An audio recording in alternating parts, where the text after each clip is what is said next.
Hi viewers, welcome back to my channel Video Learning House. Hope you all are fit and fine.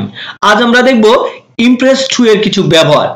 Impress 2 সেন্টেন্সে কখন কিভাবে কোথায় ব্যবহার হয়, আবার কখন ইমপ্রেস 2 এর পরে নাউন বা কখন ভার্ব বসে, সব ধরনের ব্যবহারগুলো আজকে আমরা এই ভিডিওতে দেখে নিব।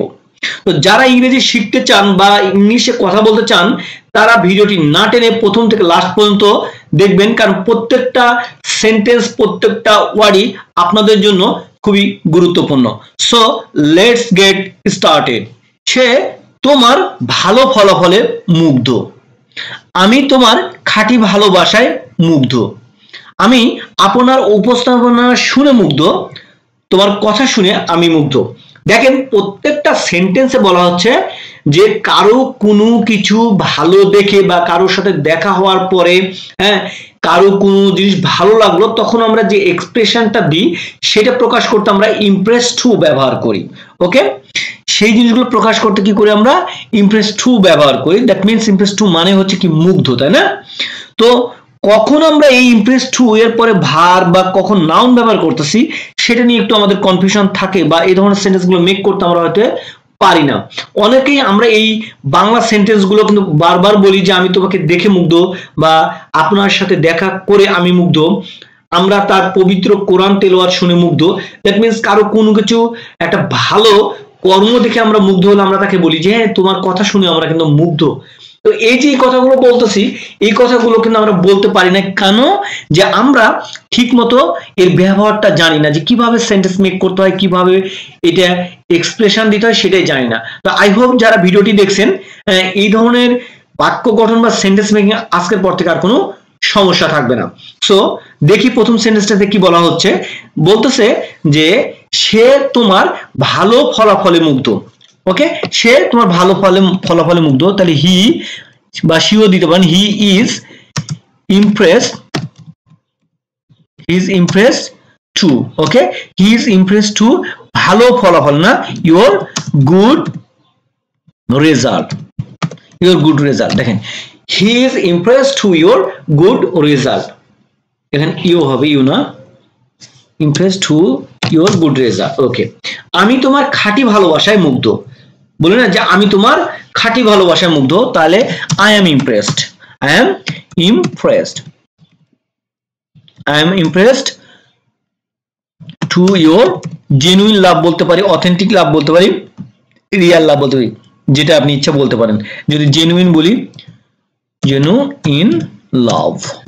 ওকে, তাহলে আমি তোমার কি খাঁটি ভালোবাসায় মুগ্ধ। এখন এই জায়গায় একটা জিনিস আমরা শিখে নিব বা দেখে নিব। দেখেন এইখানে কি করা হয়েছে, ইমপ্রেস 2, এটা আমাদের তো মেন আলোচনা বিষয়, তাই না? এই ইমপ্রেস 2 এই দুইটা সেন্টেন্সে একটু লক্ষ্য করেন। এই দুইটা সেন্টেন্সের আগে কি হয়েছে দেখেন তো, একবার ইজ ব্যবহার হয়েছে আর একবার এম ব্যবহার হয়েছে, তাই না? একবার ইজ একবার এম। কেন ব্যবহার হচ্ছে? ওকে, কেন হচ্ছে? এই যে বাংলা সেন্টেন্স গুলো দেখেন, বলছি তোমার কথা শুনে আমি মুগ্ধ, আমি তোমাকে দেখে মুগ্ধ। তার মানে হচ্ছে এই যে আমি তোমাকে দেখে মুগ্ধ, তোমার কথা শুনে মুগ্ধ, প্রত্যেকটা সেন্টেন্সই কিন্তু এটা হচ্ছে প্যাসিভ ভয়েস। প্যাসিভ ভয়েস মানে কারো দ্বারা অনুপ্রাণিত হয়ে কোনো কিছু করাটাই প্যাসিভ ভয়েস, তাই না? যখন প্যাসিভ ভয়েসটা হচ্ছে কি, যখন হচ্ছে যে কর্তা নিজে কাজ করতেছেন, তাকে করানো হচ্ছে, এরকম হচ্ছে না যে কর্তা এখানে অনুপস্থিত থাকতেছে, আমি মুগ্ধ, কিন্তু কি আমাকে কেউ মুগ্ধ করতেছে, কে মুগ্ধ করতেছে এখানে বলা হচ্ছে না, তাই না? আমরা এটা জানি না যে সাবজেক্ট উল্লেখ না থাকলে সেটাই হয়ে যায় কি প্যাসিভ ভয়েস। তো দেখেন সে তোমার ভালোবাসায় মুগ্ধ, সে ভালোবাসায় মুগ্ধ, তাহলে তাকে কে মুগ্ধ করতেছে? সে তোমার, তাহলে তোমার সাবজেক্ট না, কিন্তু এখানে তোমার ভালোবাসা, কিন্তু তুমি মুগ্ধ করতেছে এরকম বলা হচ্ছে না, মানে এরকম সেন্সটা আসতেছে না, মানে তুমি তাকে মুগ্ধ করতেছো। তার মানে এখানে সে কিন্তু সাবজেক্ট না, এখানে দেখেন আমি আপনার উপস্থাপনা শুনে মুগ্ধ, তার মানে আমি মুগ্ধ হয়েছি আরো একজন উপস্থাপনা শুনে। তার মানে এখানে যে আমি কথাটা বলতেছি এ কিন্তু অ্যাক্টিভ না, একে এর উপরে কাজ করানো হচ্ছে, আমাকে মুগ্ধ করানো হচ্ছে, বিষয়টা এরকম, ঠিক আছে? আমি আসলে মুগ্ধ হচ্ছি না, আমাকে মুগ্ধ করানো হচ্ছে। মেন সারমর্মটা এটা মাথায় রাখবেন, কারণ এটা আমরা তো জানি প্যাসিভ ভয়েস, তাই না? তাহলে সে তোমার ভালো ফলাফলে মুগ্ধ, তার মানে সে মুগ্ধ হতে বাধ্য হয়েছে ভালো ফলাফলের জন্য। তার মানে যখন কি হচ্ছে যে যার পরে এটা বলা হচ্ছে, যার পরে ক্রিয়া করা হচ্ছে, মুগ্ধ করানো হচ্ছে, সে সাবজেক্ট হয়ে যায়, এই জন্য এখানে ইটা বা সে সাবজেক্ট হয়ে গেছে। ওকে, তো এইভাবে কি হচ্ছে প্যাসিভ ভয়েস হয়, আর এই জন্য ইজ এম হয়েছে। তো প্যাসিভ ভয়েস অনুসারে যতগুলো টেন্স হয়, কখনো is, am, have been, has been, সবগুলো আপনি এখানে এই ধরনের সেন্টেন্সে ব্যবহার করতে পারবেন সেন্টেন্স অনুসারে। তো ওকে, তাহলে এই ধরনের সেন্টেন্স গুলো যদি আপনি মেক করতে চান, তাহলে এই ধরনের স্ট্রাকচারটা সবসময় হবে, মাথায় রাখবেন। প্রথমে সাবজেক্ট একটা থাকবে, তারপর একটা কি থাকবে, ভার্ব থাকবে। হ্যাঁ, এই ভার্বটা টেন্স অনুসারে। তারপরে কি থাকবে, ইমপ্রেসড, ইমপ্রেস টু থাকবে। তারপরে একটা কি ভার্ব থাকতে পারে, সে ভার্বটা থাকলে সেটা হবে ভার্বের V1 ফর্ম। কারণ আমরা জানি টু যদি থাকে কোনো ভার্বের আগে, সে ভার্বটা সবসময় প্রেজেন্ট ফর্মে হয়। ওকে, ভার্ব থাকবে, বা ভার্ব না থাকলে এখানে কিন্তু নাউন হতে পারে। দেখেন এই জায়গায় কি হয়েছে, ভার্ব আছে, ইমপ্রেস টু এর পরে এখানে কিন্তু নাউন হয়েছে, ইওর গুড রেজাল্ট। হ্যাঁ, এটা কি একটা ফ্রেজ, কিন্তু নাউন ফ্রেজ, তাই না? ইওর গুড রেজাল্ট, তাহলে এটা নাউন ব্যবহার হতে পারে, বা নাউন ফ্রেজ যেটাই বলে নাউন ব্যবহার হচ্ছে। ওকে, ইওর গুড রেজাল্ট। আবার কখনো ভার্ব হতে পারে, এখানে ইওর জেনুইন লাভ, এখানেও কি হয়েছে, নাউন ব্যবহার হয়েছে। আমরা ভার্বের ব্যবহারও দেখব। তারপরে যদি কোনো এক্সটেনশন থাকে, সেই এক্সটেনশন গুলো এখানে ব্যবহার হবে। ওকে, এবার তাহলে আমরা পরের সেন্টেন্সটা দেখি কি বলতেছে। দেখেন, আমি আপনার উপস্থাপনা শুনে মুগ্ধ। দেখেন আমি মুগ্ধ, তাহলে কি বলতেছে, I am impressed, I am impressed. এই যে দেখেন, আই এম ইমপ্রেসড মানে কি, আমাকে ইমপ্রেস করা হয়েছে। এখানে কি এমটা কি কারণে আসলো, আমরা যারা প্যাসিভ ভয়েসের বর্ণনা জানি বা প্যাসিভ ভয়েস সম্পর্কে জানি, তারা বুঝতে পারতেছে, তাই না? আই এম ইমপ্রেসড মানে দেখেন আমাকে ইমপ্রেস করা হয়, আমাকে কেউ ইমপ্রেস করে। যেমন আই, দেখেন আমি খাই, আমাকে খাওয়ানো হয় না। যখন আমাকে খাওয়ানো বলা হয়, তখন হি ফেড মি, তাহলে মানে সে আমাকে খাওয়ায়, বা হি ফিড মি, আমাকে সে খাওয়ায়। ওকে, তো যখন কিন্তু এখানে বলতেছে আই এম ইমপ্রেসড মানে আমি মুগ্ধ, তার মানে আমাকে মুগ্ধ করা হয়। ঠিক আছে, আমাকে কেউ মুগ্ধ করে, আমি নিজে হইতেছি না, আমাকে কেউ মুগ্ধ করে, মানে আমার উপরে কাজ করা হচ্ছে।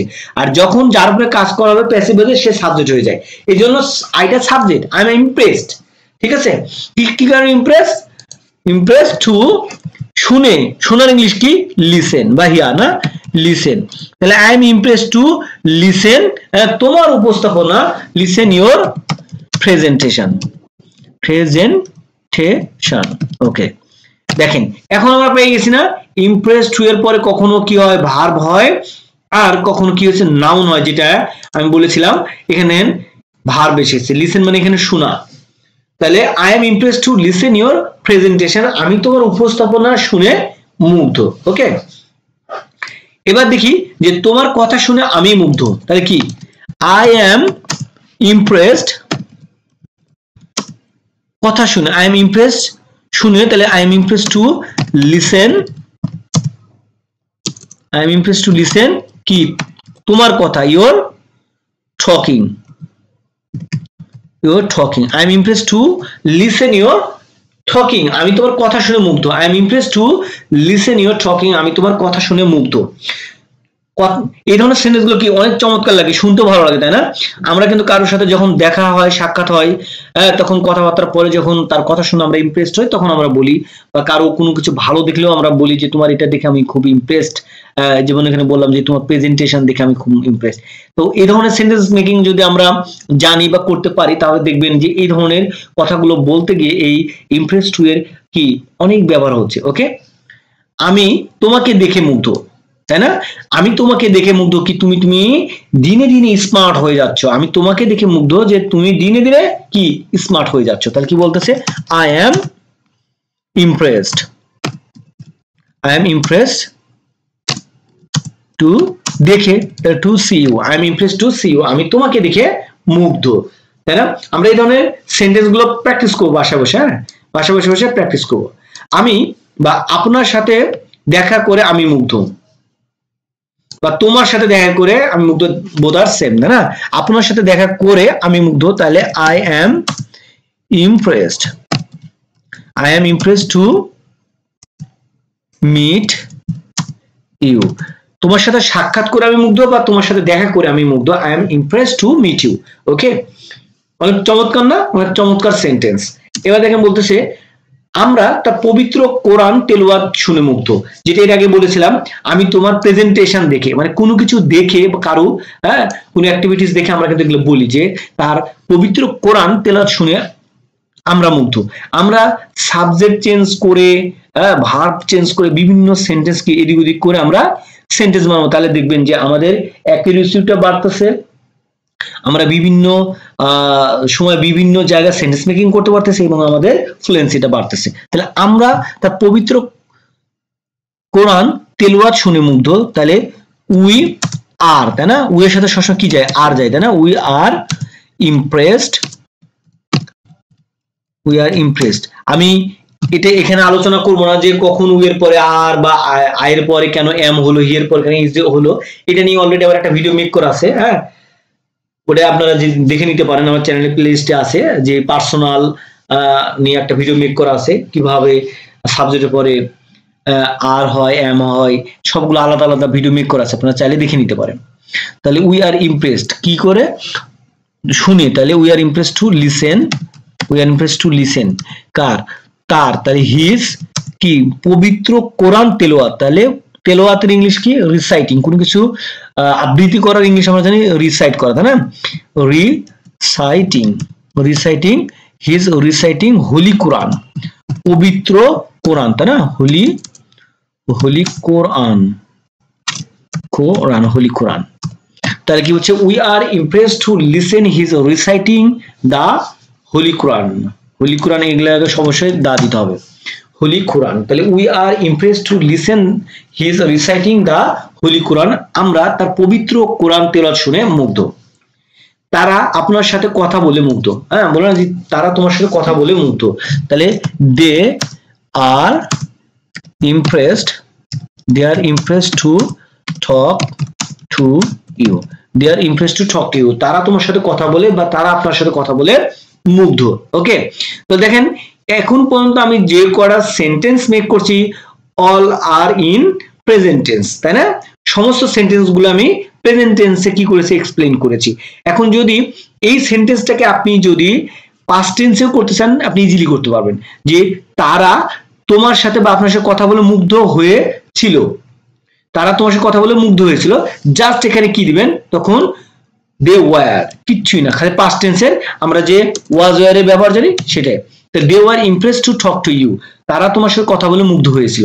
যেমনটা এখানে আমি বলেছি যে কি বলতেছে, আমি এটা পড়ে মুগ্ধ হয়েছিলাম, কোনো একটা জিনিস পড়ে আপনি বলতেছেন এটা পড়ে আমি আসলে মুগ্ধ হয়েছিলাম, তাহলে I was impressed, I was impressed to read it, read it, আমি এটা পড়ে মুগ্ধ হয়েছিলাম, I was impressed to read it. Okay, তাহলে একই, আপনি যদি প্রেজেন্ট টেন্সের এই ব্যবহারগুলো জানেন, হ্যাঁ, তাহলে কিন্তু আপনি পাস্ট টেন্সে ইজিলি করতে পারবেন, জাস্ট খালি পাস্ট টেন্স বোঝাবেন। যেমন বলতেছে এখানে দেখেন, আপনার সাথে দেখা করে আমি মুগ্ধ, তাহলে আপনি যদি পাস্ট টেন্সে বোঝাতে চান তাহলে কি বলবেন? আপনার সাথে দেখা করে আমি মুগ্ধ হয়েছিলাম, হ্যাঁ, বা আমরা তার পবিত্র কোরআন তেলাওয়াত শুনে মুগ্ধ হয়েছিলাম, তখন জাস্ট খালি কি হচ্ছে? উই ওয়ার এখানে দিব, অল আর সেম থাকবে। ওকে, এখানেও যেমন যদি বলেন আপনার সাথে দেখা করে আমি মুগ্ধ হয়েছিলাম, I was impressed to meet you, একেবারে ইজি। আপনি যদি প্রেজেন্ট টেন্সটা ভালোভাবে বুঝতে পারেন বা জানেন, আপনি পাস্ট টেন্সটাও কি প্র্যাকটিস করবেন। আমি আপনাদের জন্য একটা পাস্ট টেন্স করেছি এবং আপনাদেরকে দেখাই দিলাম কিভাবে পাস্ট টেন্স করবেন। আপনারা নিজেরা বাসা বসে প্র্যাকটিস করেন, দেখেন তাহলে বুঝতে পারবেন আপনাদের কতটুকু ইমপ্রুভমেন্ট হচ্ছে। ওকে, পরে দেখি কি বলতেছে যে আপনার আচরণে আমি মুগ্ধ হয়েছি। এখানে একটু আমি প্রেজেন্ট পারফেক্ট টেন্স ইউজ করে দেখাইছি আর কি, যাতে আপনারা কোনো কনফিউশনে না পড়েন। কোন জায়গায় সেন্টেন্স যদি দেখেন যে প্রেজেন্ট পারফেক্ট টেন্সে আছে, তাহলে হয়তো কনফিউজড হয়ে যাবেন যে আপনি প্রেজেন্ট টেন্সে দেখাইছেন, পাস্ট টেন্সে দেখাইছেন, কিন্তু প্রেজেন্ট পারফেক্ট টেন্সে দেখান নাই, তো তাই না? তো একই, কিন্তু আপনি পাস্ট, হ্যাঁ, ইনডিফিনিট টেন্স, এটা তো পাস্ট ইনডিফিনিট টেন্স, তাই না? বা simple past tense. Simple past tense যেভাবে প্যাসিভ ভয়েসে কথা বলতেছেন আপনি, ওইটা না করে আপনি চাইলে ওই একই সেন্টেন্সটা কি করতে পারেন, যা প্রেজেন্ট পারফেক্ট টেন্সে করতে পারেন, দুইটাই করা যায়। যেমন যদি বলি আপনার আচরণে আমি মুগ্ধ হয়েছি, আমি আপনার কাছে মুগ্ধ হয়েছি, তাহলে I have been impressed. I have been impressed to your behavior. Behavior. I am impressed to your behavior. আমি তোমার আচরণে মুগ্ধ হয়েছি। I am impressed to your behavior. Okay? I am impressed to your behavior. ওকে, আমি তোমার আচরণে মুগ্ধ হয়েছি। এখানে দেখেন শুধু প্রেজেন্ট পারফেক্ট টেন্সের নিয়ম অনুসারে, কিন্তু এটা হচ্ছে কি, এটা কিন্তু প্যাসিভ ভয়েস মাথায় রাখবেন। প্রেজেন্ট পারফেক্ট টেন্স যদি অ্যাক্টিভ হয় তাহলে শুধু হ্যাভ এর পরে মূল ভার্বটা কি হয়, পাস্ট পার্টিসিপল হয় V3, কিন্তু আপনি প্যাসিভ ভয়েস করতে গেলে সেখানে হ্যাভ বিন হয়। এই প্যাসিভ ভয়েস নিয়ে আবার যাদের কনফিউশন আছে তারা চাইলে আমার চ্যানেলে প্লেলিস্টে গিয়ে দেখে নিতে পারেন, সেখানে প্যাসিভ ভয়েস নিয়ে আলোচনা করা আছে। ওকে, যে I have been impressed to your behaviour, আমি আপনার বা আপনার আচরণে আমি মুগ্ধ হয়েছি, প্রেজেন্ট পারফেক্ট টেন্সে যদি আপনি বলতে চান। ওকে, বাংলাদেশের প্রাকৃতিক দৃশ্য দেখে আমি মুগ্ধ হয়েছি, তাহলে I have been impressed, I have been impressed to see the natural scenario বলতে পারেন, অথবা ন্যাচারাল বিউটি অফ বাংলাদেশ, তাই না? বাংলাদেশ আপনি ন্যাচারাল সিনারি বা ন্যাচারাল বিউটি যেটা ইচ্ছা বলতে পারেন। তাহলে আমি কি হয়েছে যে বলতেছে যে বাংলাদেশের প্রাকৃতিক দৃশ্য দেখে আমি মুগ্ধ হয়েছি, I have been impressed to see the natural scenery of Bangladesh. Okay, এখানেও কি প্রেজেন্ট পারফেক্ট টেন্সে করেছি, কারণ এখানে মুগ্ধ হয়েছি মানে হয়তো আপনি এই মাত্র দেখলেন, দেখে বলতেছেন আমি মুগ্ধ হয়েছি। আর ওয়াজটা আমরা কখন ব্যবহার করি, যে যখন একটু বেশি দিন হয়ে যায়, হ্যাঁ হয়তো আগে হয়েছে ঘটনাটা, যেমন হচ্ছে আমি বইটা পড়ে মুগ্ধ হয়েছিলাম, এমন হতে পারে সেটা 1 মাস বা 2 মাস বা 3 মাস আগে। বাট প্রেজেন্ট পারফেক্ট টেন্সটা হচ্ছে যার রেস্টটা এখনো থাকে, তাই না? যে হয়তো আপনি মাত্র বইটা পড়া শেষ করেছেন, তখন আপনি বলতে পারেন যে আমি বইটা পড়ে কি হয়েছি, মুগ্ধ হয়েছি। তখন কিন্তু আপনাকে I have been impressed to read it, আমি এটা পড়ে মুগ্ধ হয়েছি, এভাবে বলতে পারেন। তা আসলে এগুলো বলতে গেলে যারা টেন্স ভালো জানেন, প্যাসিভ ভয়েস জানেন, তাদের জন্য এটা খুবই ইজি হবে। এবং আমি কিন্তু প্রত্যেকটা একটু করে আপনাকে টাচ দেওয়ার চেষ্টা করছি, আপনারা যদি মনোযোগ সহকারে দেখেন বা বুঝেন তাহলে দেখবেন আপনারা টেন্স বা প্যাসিভ ভয়েস নিয়ে একটু ধারণা পেয়ে যাবেন। আর যাদের টেন্স বা প্যাসিভ ভয়েস নিয়ে কোনো ধারণা নেই, হ্যাঁ, তারা চাইলে আমার চ্যানেল প্লেলিস্টে গিয়ে দেখে নিতে পারেন, সেখানে আমার প্যাসিভ ভয়েস এবং টেন্সের উপরে আলোচনা করা আছে।